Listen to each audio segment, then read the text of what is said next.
There are moments in history when whispers seem louder than truth, when secrets long buried rise from the silence, casting a shadow across even the brightest crowns. For Prince William, this past year has not only tested his strength as a future king but also revealed how deeply personal struggles can become public storms. Standing under the South African sun, he spoke of endurance, of family unity, and of navigating diagnoses that tested both heart and spirit. Yet, amid this reflection, a revelation rippled through royal circles, a hidden sister, a secret that seemed too extraordinary to believe. How could the most scrutinized family in the world hide something, or someone, for so long? And what does this say about the royal world's delicate dance between duty and secrecy? The story took many by surprise. For generations, the royal family has guarded its private affairs behind castle walls and carefully crafted statements. So when whispers emerged suggesting that a daughter, one born long before Prince William, might exist, fascination quickly turned to frenzy. Her name, as the rumors go, is Sarah. She is said to have been born in 1981, a year before William, under circumstances that feel more like a film plot than royal history. The tale begins in 1980, when the young Lady Diana Spencer allegedly underwent a fertility test before her marriage to Prince Charles, an order supposedly issued by Queen Elizabeth II herself. According to these wild claims, both Diana's eggs and Charles's sperm were taken without their consent, creating an embryo implanted into another woman. That woman, they say, gave birth to Sarah. It's a story so unbelievable that it almost demands disbelief. Yet, like all royal conspiracies, its survival lies in its mystery. After Diana's tragic death in 1997, Sarah allegedly discovered the truth about her origins and fled to the United States to protect herself, taking on a new identity. The world, of course, has never seen any verified proof. Major outlets such as the Daily Mail have dismissed the theory outright, pointing to the clear record of Diana's only children, William and Harry. But the persistence of this tale says something important. People don't just crave the truth, they crave the legend. The royal family's history is woven with half-told stories and unexplained silences, and this myth of a secret princess taps into that eternal fascination with the hidden and the forbidden. Those close to the palace have always known that truth and rumor often walk hand in hand. The marriage of Charles and Diana was never as idyllic as the fairy tale image projected to the world. By 1986, both had embarked on separate emotional paths. Charles returning to his longtime companion Camilla Parker Bowles, while Diana found fleeting solace in men like Captain James Hewitt and later Dodi Fade. Their union, burdened by expectation and heartbreak, created fertile ground for public curiosity and conspiracy alike. When their story ended in tragedy in Paris, it wasn't only a life that ended, but a mystery that deepened. A mystery still echoed today in whispers about hidden heirs and royal secrets too dangerous to confirm. The rumor of Sarah isn't the only one haunting Buckingham Palace. Another name often surfaces in hushed discussions, Simon Durante, an Australian man who has spent years insisting he is the secret son of King Charles and Queen Camilla. Born in 1966 and adopted as an infant, Simon claims his adoptive grandmother once revealed the truth to him on her deathbed, that he was born from a royal affair and given away to protect reputations.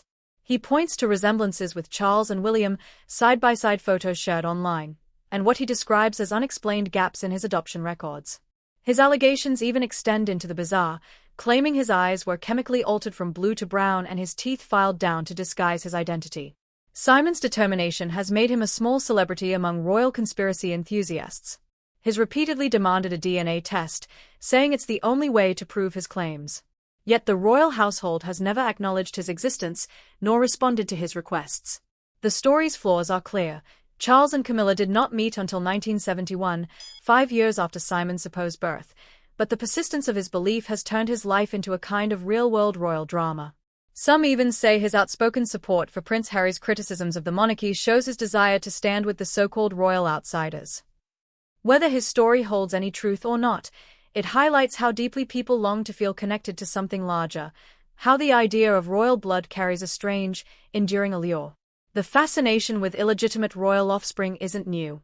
Centuries before Charles III, kings and queens across Britain's history filled their courts with lovers, mistresses, and secret children. King Charles II, the 17th-century monarch known as the Merry Monarch, was as famous for his charm as for his affairs.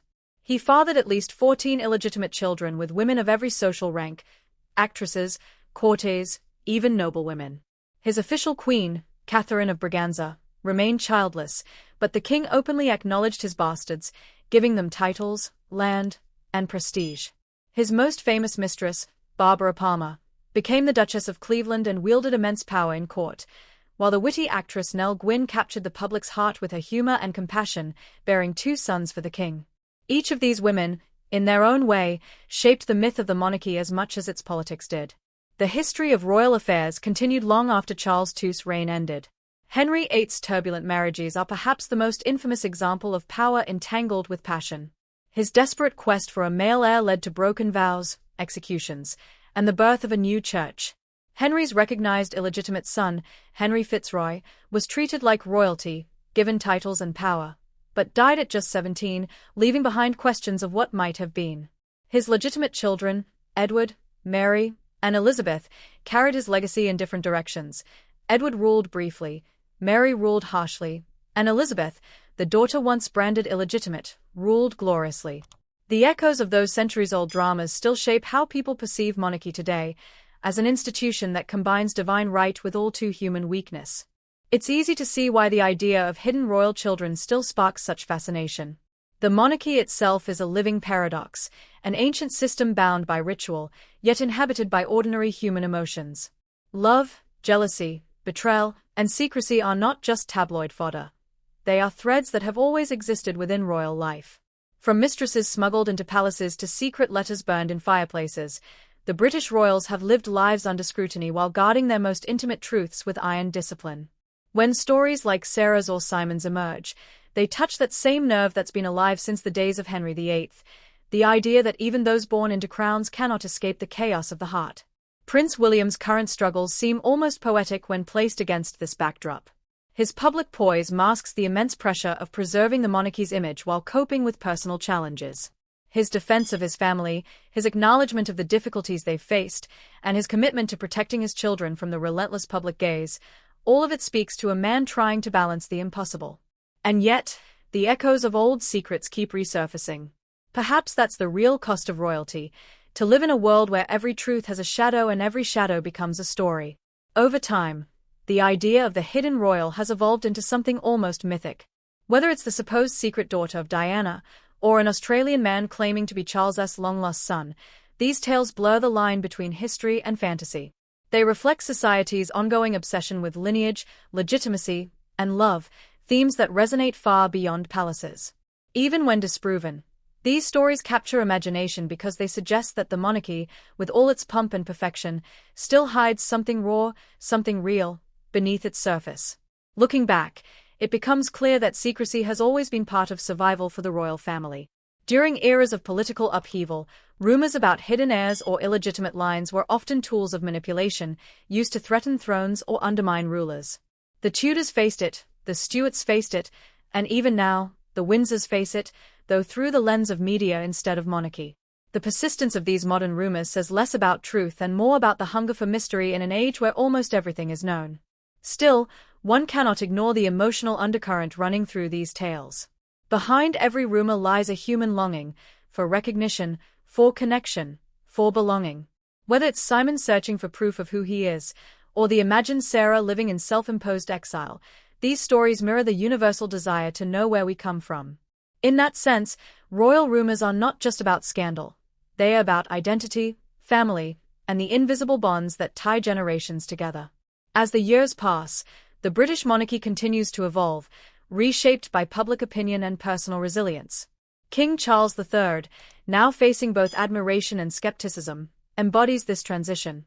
His reign, already marked by both modern reform and lingering controversy, reflects the same contradictions that have defined royal life for centuries. He is a man of duty, yet haunted by the ghosts of private mistakes, a king in an era that questions the very idea of monarchy itself. And so, the old stories return, reminding the world that the crown is not just a symbol of power, but of fragility. Every royal generation inherits not just a throne but a legacy of human imperfection. From Charles II's indulgence to Henry VIII's desperation, from Diana's heartbreak to Charles III's burden, the monarchy has always been less about perfection and more about endurance. That's why stories like Sarah's and Simon's endure. They feed the timeless intrigue surrounding royal bloodlines and the mysteries that linger in palace corridors. Even without proof, They invite us to imagine a world behind the velvet curtain, a world where truth and rumor blur into one captivating narrative. In the end, whether these claims hold any truth may matter less than what they represent. They remind us that the monarchy, for all its grandeur, remains a reflection of the human condition, flawed, emotional, and endlessly fascinating.